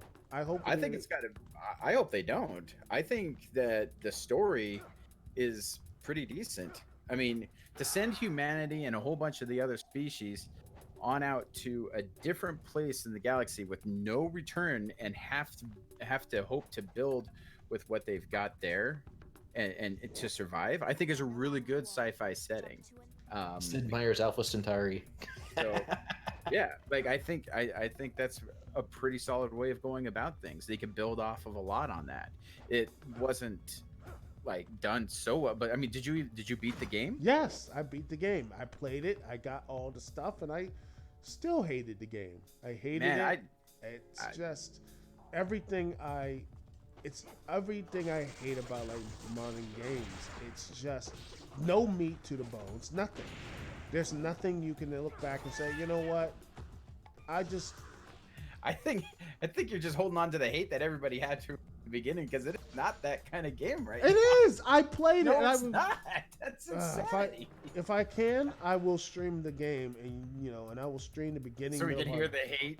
Yes, that I'll jack too. I'd watch that. Oh my goodness! I think Andromeda is fun. I like Andromeda. It definitely has its faults. I mean, the characters. I mean, it is hard to find another game where there's a character as terrible as Liam. Liam's one of the worst video game characters. Why is it that in that series the black characters are terrible? In the Mass Effect series, the Mass Effect series. Yeah, the majority black character. I mean, the only one is good is what about Commander? You can make him black, but that's fine. But who is that? The commander, the guy who's at the voice, Keith David. Keith David's character. That was it. Fantastic. Yeah, everyone else. Lamb, who's terrible, and who was that other dude? Who was that? Mass Effect 2. And I don't think he's terrible, but he's really. I can't remember him from 3. So he's from Mass Effect 2. Let's see. I gotta look and see. Let's see. Where's the characters? Yada yada yada. Let's see. I gotta look and see which it is. Mass Effect 2. Yeah, I can't remember off the top of my head right now. I gotta know what's the characters. Through the month of July, after Mass Effect Andromeda was released, they patched the hell out of the game. Yeah, they did. It's a good looking game right now. Like it definitely had issues at the beginning. I was amongst everybody where I was like, "What the fuck is this?" But like Monkey Facer. But Jacob. If you look at it now, though, it's a good looking game. Yeah, it's Jacob. By the way, that was the dude, Jacob. Yeah, Jacob. Yeah, well, he was it was. Yeah, Jacob was in the second and the third. I was like, yeah. But yeah, I don't think he's the worst character in the series, but he's bland as hell. Yeah, he's just a very plain character. Yeah. Yeah, and he doesn't have as much personality as everybody else. He's kind of the Boy Scout of the group. He's Caden, but without that type of snarky dialogue. Yeah. That's what he is. He's just, and I hate that. Yeah. And people hate Caden for some reason. And I'm like, I know. I don't know why. I like Caden. Like, I don't mind him at all. I mean, yeah. To me, I think my game that I was very disappointed in upon its release and such, and to this day is super disappointed in actually having any faith in it at all. Final Fantasy 13. Wow, I am surprised because I think that game is the greatest of the Final Fantasy series. I think somebody's trying to poke here, and it's not gonna work at all. Yeah, you're right. No one. All Final Fantasy says that Final Fantasy 13 is a good game. At least Lightning looked a hell of a lot better, and this monkey face chick that was in Mass Effect Andromeda, but well, her face was tired, so you know. But the yeah, I'm up there with Long Pockets in our previous Final Fantasy VII remake discussion that Final Fantasy 13 was just an absolute piece of shit. I mean, walking straight for hours upon hours upon hours and being like, oh yeah, after 20 hours, it's good. It's like, fuck you. I remember being so excited to play it because Yeah, go ahead. No, you go ahead. All right. I remember being excited about it because I bought it before I went off to for a little mini vacation over in Seattle, and so I bought it, went to Seattle, and like, you know, I just kept thinking like, man, I can't wait. Like, everything here is fun, but it's going to be so much better when I get home because then I get to play Final Fantasy 13. And then I played it, and I'm just like, the entire time, I'm like, what the fuck is happening in this story? And why is the combat so piece of shit? And like, the characters are terrible. Yeah, and the characters are terrible and everything. It's stupid. You've got Snow. Oh God, what's that piece of shit? Well, yeah, the guy that's Snow, but he reminds me of Jake Paul. That's what he looks like to me. And so like it just adds to the level of douchery. And so it's just like the entire thing was just, and I put in a solid like 10 hours into it, trying to make myself enjoy it, and I just couldn't. The problem, 2 hours and I was done, man. The problem is you didn't last the next 10 hours, man. Yeah, you gotta go the 10 after that, and the 10 after that. I still can't believe when I first heard that. I was like interested in it. I heard that same line was in I believe in the GameStop, believe it or not.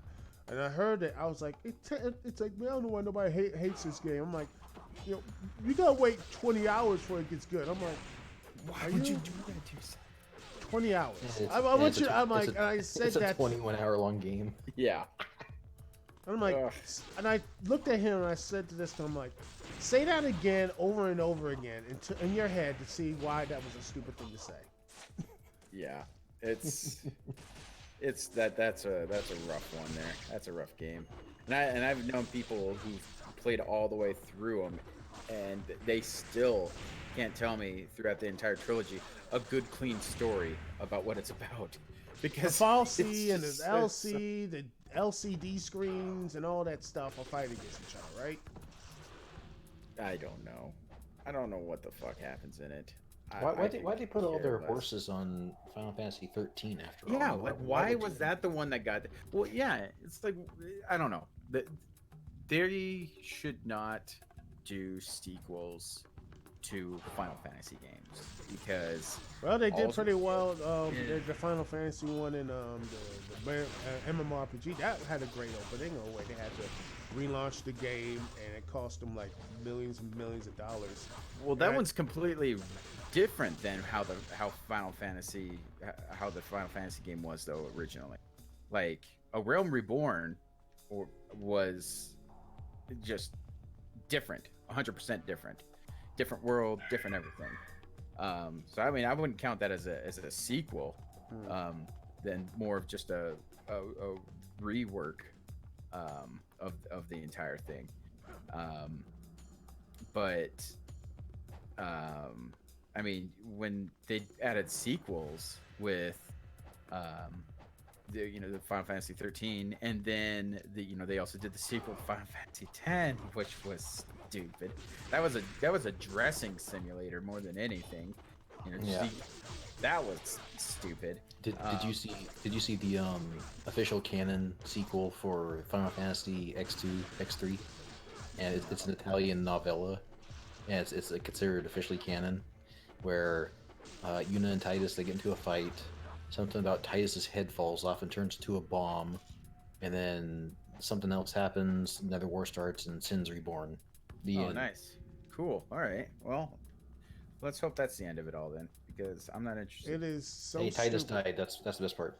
He died in the most stupidest way. He died as he lived, stupidly. I didn't think it's possible for a character to be that stupid to hang around. But hey, that's what it is, ladies and gentlemen. We have to take the good, the bad, and the idiocy. And I'm just sitting here. I'm like, oh, this is what people want nowadays. I would like to think that the last thing that happened while Titus's head was falling off would be him doing that stupid laugh that they're known for. Oh, Yeah, God. just doing that as the head's rolling around before it explodes. That would be awesome. All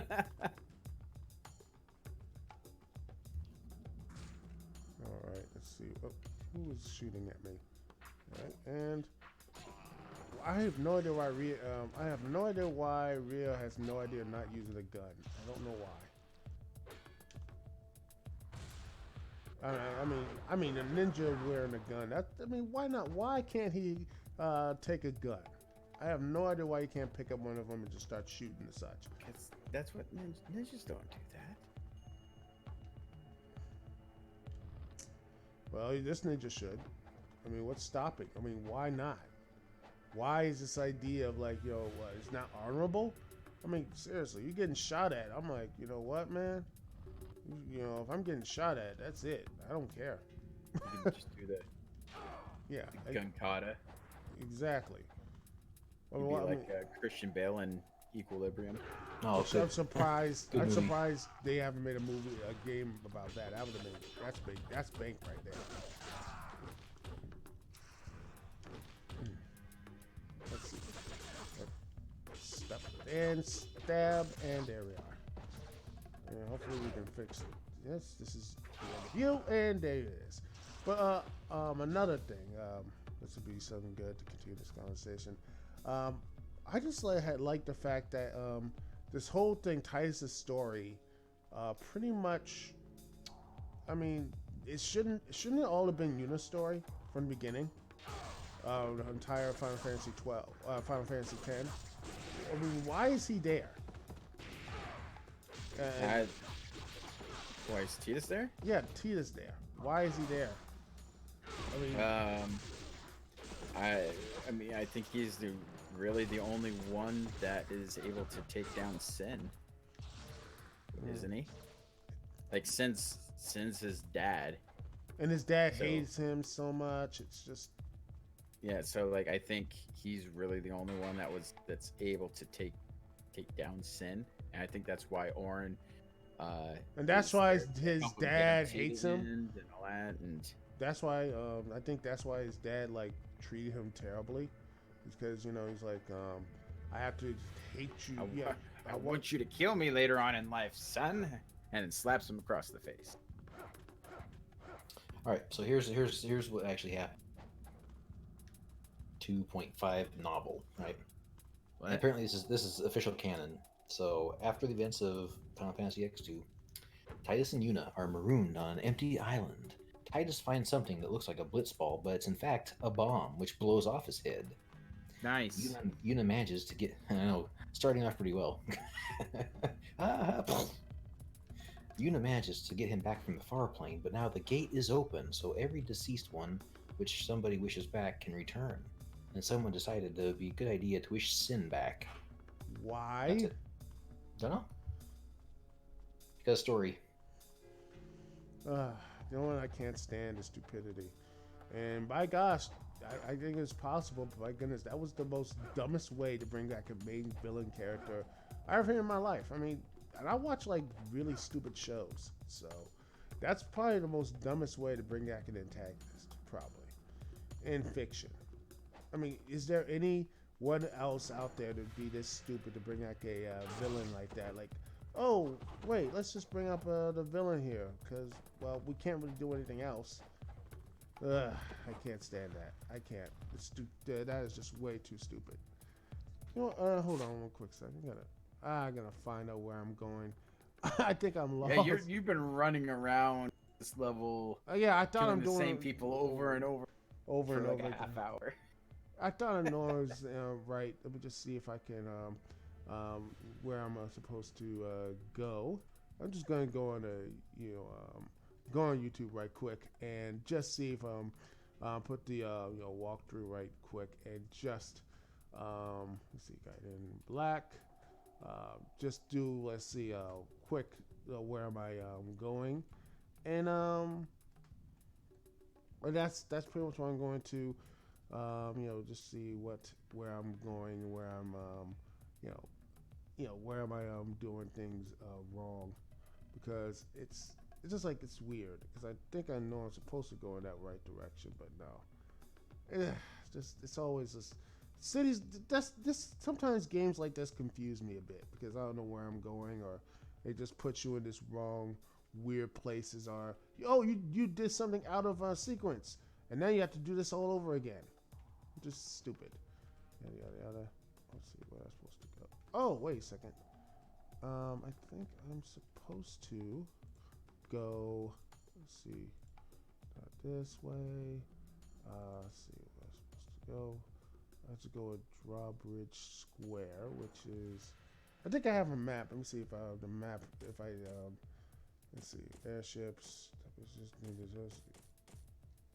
Let's see. Annex. All right. I think I'm at the somewhere near. I need to get to the Drawbridge bridge or something. So let's see, Clock Tower Plaza. Let's see if I can just go. Let's see if I can buy something first. Kill you first, and see if I can get some health. And let's see if I can buy something first before I do anything more adventuring. Well, at least I have more chance to get like some stuff, which is always good. It's always a positive thing to get some more health. And see that. There you go, max. And that's it. Oh, wait a second. Techniques. Let's see. I know I can see a technique school. Well. Wooden sword. No. I don't. I'm not gonna get the wooden sword. Yeah, do it. No. Let's see. I think I'm supposed to go. Let's see here. I think it's supposed to be Pleasure Street. Hopefully I'm going on the right direction. Move out the way. Nope. If not, I think I'll just go the other way. Other way? I think I am, because I am on the right path in some of it. I believe I am on that right path. Let's see if I going on the directions and such. I think I just went someplace out of sequence. In this game, you have to you know, I think I opened the right doors, but I need to find like the way to, you know, get to the position I need to go to. Yada yada yada. This here, this here. Let's see where I get going. Okay, got this, that, there, so that, drawbridge. Okay. All right, let's see. Okay, let's see. Drawbridge. Oh, I think I'm in at the right place. So, all right, I need to go. All right, let's see. Yada. Let's see where's. All right. I think this is where I'm supposed to go.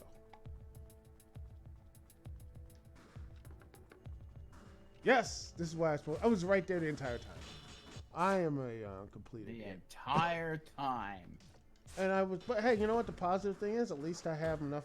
I got some more stuff to, you know. I got like more ammo to, and you know, to upgrade myself and take out and get some more health. So that's always a good thing. Oot. Oop, and there it is. Walk off the drawbridge. Let's see what if I do this here. And yeah, let's see. Make sure no one can follow me. Unless they're really are hardcore ninja or whatever.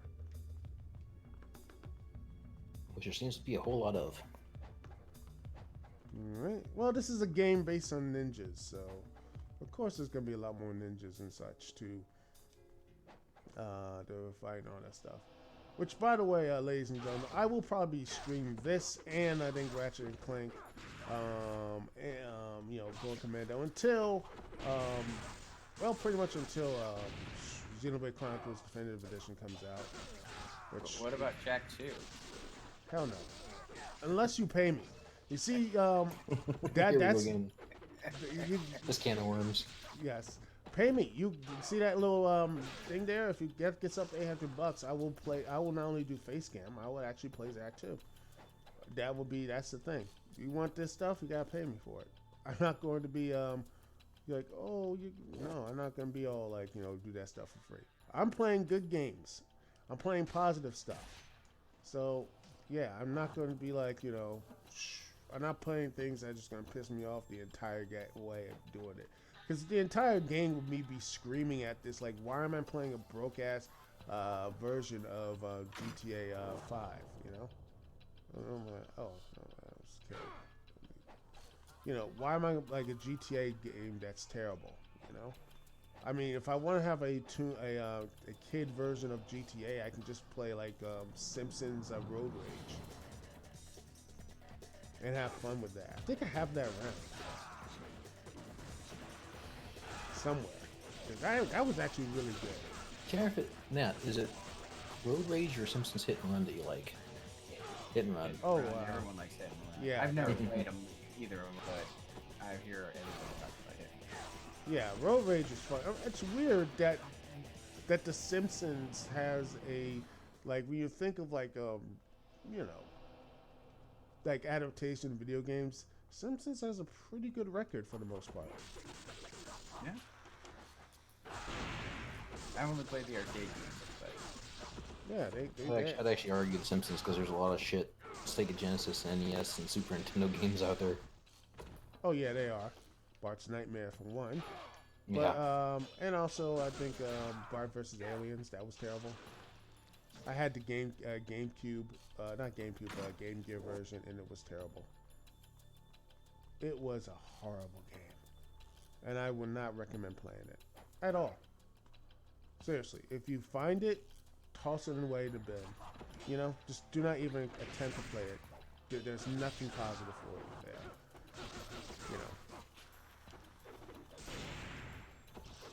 You know. But you know, I heard the Simpsons movie game is actually pretty good too. Was there a movie game? Was there a movie? No, it was in 2012 or 2016 or something like that game that was I heard it was decent. had different levels and superhero stuff and Homer just gets fat and rolls around and stuff like that. Did the demo. Never got further than that.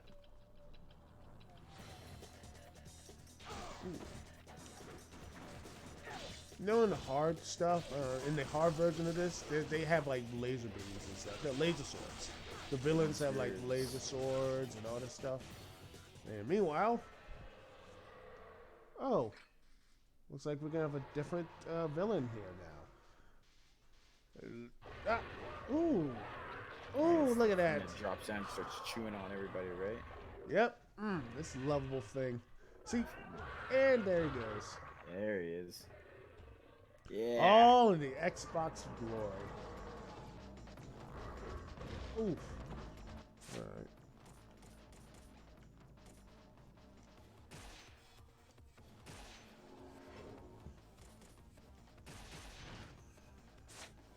Oof. Well, since this is a demon, let me try the weapon. All right, let's try this. The dragon sword. Wooden sword? No, dragon sword.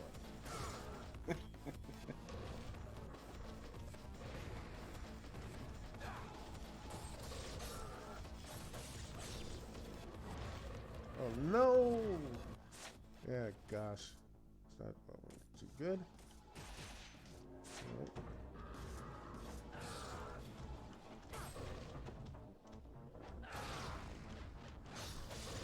No! And game over. Thank goodness I saved it.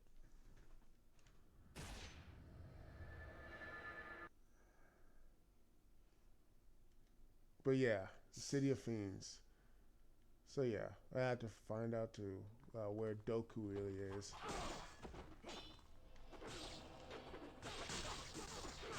Maybe I'll keep this around.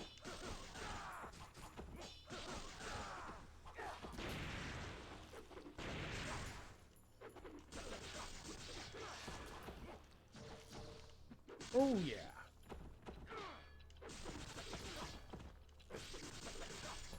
I like the fact that you can even take them out when you when you even when they had their heads, you can still get like a combo on them.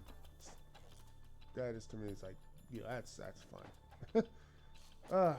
But you know what's funny? How this game, this is connected to Dead or Alive, actually.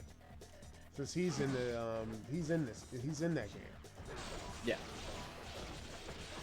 If that is, it's funny because honestly, this would say this game series is that's probably the most successful. Like, would you say side game or whatever in like a single player of a fighting game character? Because the only one I know is like Mortal Kombat, and well, you have Sub-Zero and.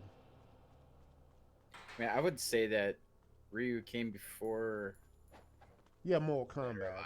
Yeah. No, he came before Dead or Alive. So Dead or Alive, I feel Dead or Alive is a franchise that brought him into it, and then the games that came out afterwards, they brought in Dead or Alive characters into it, like with Ayane. Yeah.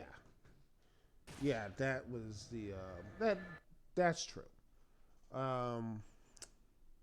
But yeah, this is, I would say again, it's probably the most successful game with a single player game with a fighting game character, because Mortal Kombat's, well, let's be real, the best one is like Shaolin Monks, and even then, that's Shaolin like, Monks was great. It was great. Shaolin Monks was awesome. That was awesome. Yeah, Llama, you and I. Oh, if only there was a way we could get this online shit working, man. We could totally rock Shaolin Monks again. Yeah, it's a great Loved it. Co-op game and such. Mm-hmm. But if you don't have a co-op buddy with you, it's not gonna be a fun time. But overall, I still had a lot of fun with it. Yeah, but that's it. That's the only one there, and I'm surprised by that, because I truly think there is there's good game. I truly think you can make a good single player game with the Mortal Kombat characters. I think you can. Be like Mario Party with Mortal Kombat. Yeah, something like, I think Sub-Zero, a Sub-Zero game, or we already had Luke, a Johnny Cage game or something, Sonya or something. That was, something with the special forces. They already did special forces, and yeah, they did special forces. Yeah, that didn't do well. More combat mythologies. Yeah. Oh yeah. I just wish they could have done this because there's so many good ideas, though. There's so many good ideas.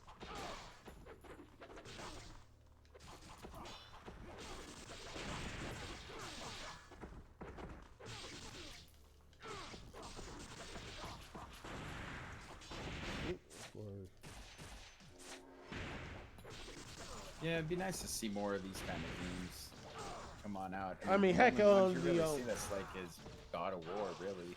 Yeah. Otherwise, you don't really see too many like in-depth, like combat in-depth versions of single-player adventure games. No, they don't. They're not. They're not made that much anymore. It's sad. It's sad. But you guys ever heard of Sonic Shuffle? Oh, that's Dreamcast. Hey, it's Sega's answer to Mario Party. Oh, nice. That sounds fun then. Apparently it's not. Yeah. Yeah, I'd imagine. I'm joking. I mean, no, I'm joking about it's supposed to be bad. Yeah. I like Mario Party games. Mario Party games are fun. Oh yeah, Mario Party games are fun, but they get a little heated after a while. Play Mario Party for like a couple minutes, and next thing you know, someone's gonna catch some hands later. Well, it sounds like you're not a fun person to play Mario Party with. Not me, but it gets. I know you're talking about catching hands. Not me though, but it's just some people get way emotional. Yeah. Too emotional. Yeah. Those are the people you have a few board game nights and filter out the people then that way. We tried playing Pummel Party the other night with Omega, Magic, Minnesota Fats, and a couple others.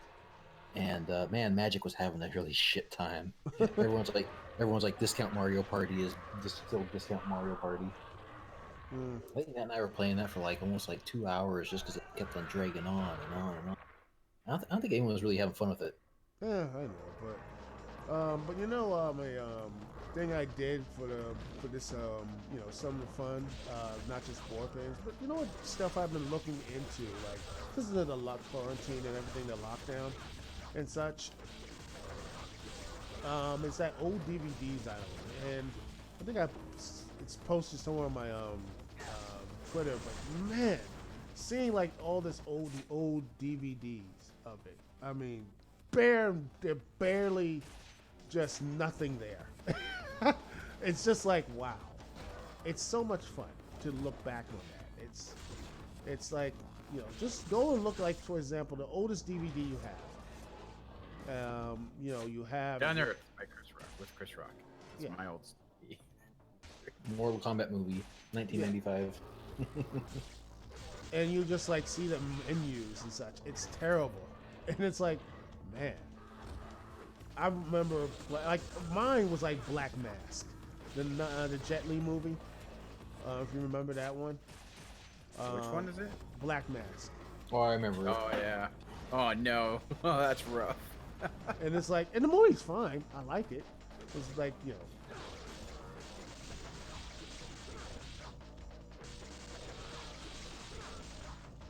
I don't know, man. I did not know this. I should have used the staff first, man. It just completely destroyed it. But yeah. So what exactly are you? You're much more powerful than just a human. Ooh.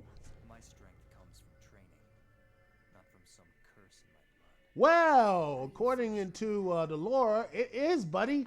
Guess what? He's part demon. No, seriously, he's part dragon and part human. Ryo Hayabusa. That's the big twist in the game. Oh, spoiler. That he's actually demon. He's half demon. But yeah.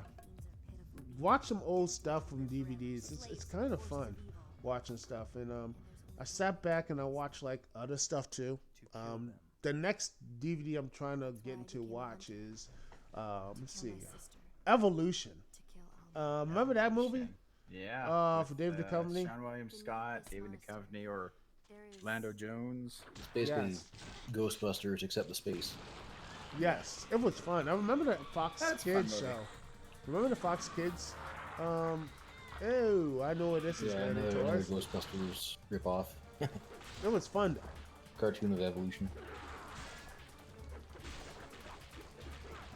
Let's see if I can take this and let's try with the Dragon Sword one more time.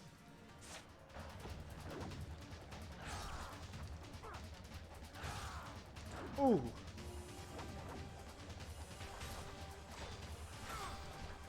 Alright, one technical down and another one to go. Another technical.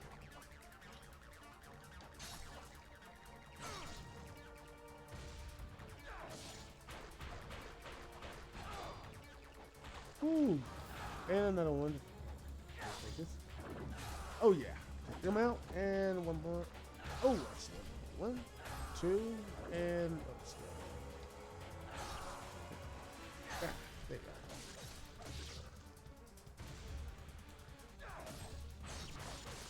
go. And look at that combo, beautiful. I would say this is probably the easiest boss I face, and now I'm gonna be killed. That's just like that's live Let's Play. That curse right there. Say, oh man, this is the easiest boss I've ever played, and then next year the boss gets like hits like a 3-piece combo on you, and you're pretty much done for. Has that ever happened to you? You're like, man, this is great, and then bam, next year the boss sits like this unknown combo on you, and you're like, what just happened? Yeah, that's about every boss you face 3/4 of the way through an Japanese RPG game. You beat them and you're like, man, that was easy. And then they're like, wait for my ultimate form. You're like, oh shit. And then you defeat that and you're like, thank God. And you're like, wait until my ultra ultimate form. You're like, oh, Yeah. fuck. Like ultimately means last, motherfucker. Yeah. Final in fantasy. Exactly. Ninja. So what was the last JRPG you guys? Running errands. Oh, for the me. last one I. 7. Well, you Final Fantasy 7. Me, would you count Kingdom Hearts as one? It is a cursed blade. Yeah, I would. Oh, not that. I mean, well, Xenoblade Chronicles 2. That's JRPG, right? Even though all the characters Maybe. are English, and it's basically all from like a mixture of like Welsh, French, and it's basically the JRPG with the UK sounding cast Blood. for the most part, which is fine. It's all humankind. I just can't wait for the I mean, what would be where would be the voice cast in Xenoblade Chronicles 3 then? Let's see. You gotta keep it European or whatever. Let's see what voice dialect is not used much. I don't know. Polish. Polish. Austrian. Polish, Austrian, and to mix things up to make everyone happy, Southern. We'll put like a Southern country there, just like someone from Deep South. Austrian is used quite a bit. Yeah. Obvious reasons. Of that there is no doubt, my excellency. Dun dun dun. Then I have arrived just in time. Oh yeah, this guy. Why is he has that wearing this type of? He's dressed He's sensibly. like, I don't know how to show off my power. I'm gonna wear this out in public. And not get clowned. I'm like, dude, what are you wearing that? Unless you're going to a convention, that stuff don't work. He looks like a walking vase. Oh yeah. Someone just needs to put flowers in his hat. And he's good. Oh, I got a greater ninja. That's nice. Let's see. Now the monastery. You know what? We've been going on for. I want to see what time we've been going. I think we've been doing this for at least 2 hours. Y'all want to keep going, or you want to stop now and you have places to go or anything? Because I don't want. Oh, I got bed to go to. It's 1 a.m. over here. All right. You know what? Let's end it off right here. That works. Yes. Thank you very Good spot much for. after a boss. Yeah, nice. The technical boss. Don't worry, ladies and gentlemen. You saved your dominatrix from the giant tentacle monster. Yeah, like that's any good Japanese game. Yep. And do not worry, ladies and gentlemen. I will continue this Friday. As Thursday, I will be doing Ratchet and Clank, going Commando. We're gonna get that right now, and we're gonna show how great a weapon that is. And don't forget, the Dukect Lounge live will be not only on TalkShoe but also on YouTube. And hopefully that works. If not, well, I'll just post the stuff on YouTube. Speaking of which, the segments, the last segments of last week's Dukect Lounge podcast will be uploaded right after this live stream is put up and live and all that good stuff. So thank you very much for joining me. Thank you very much for Llama and Laughman. Say your final words and such before I kick you off. Black Shepherd Games, Google us. All right. Anything else you guys show? Llama Pockets? Mass Effect Andromeda is a great game. And this is the last time you will ever hear him ever on this podcast. Farewell then, everybody. Well, you should have said Jack 2's great game. No, he knows. I stand by Andromeda more. All right. You'll choose as your hill to die on. Yes. All right. Next time, if I can do it, I will stream this and I will tell you in distinct detail why Mass Effect Andromeda is a terrible game. I still have it selling on my PC. Or heck, I'll get an Xbox with a PS4 version of it, and play that because that thing costs like $5 now, so I can just sneak that thing in.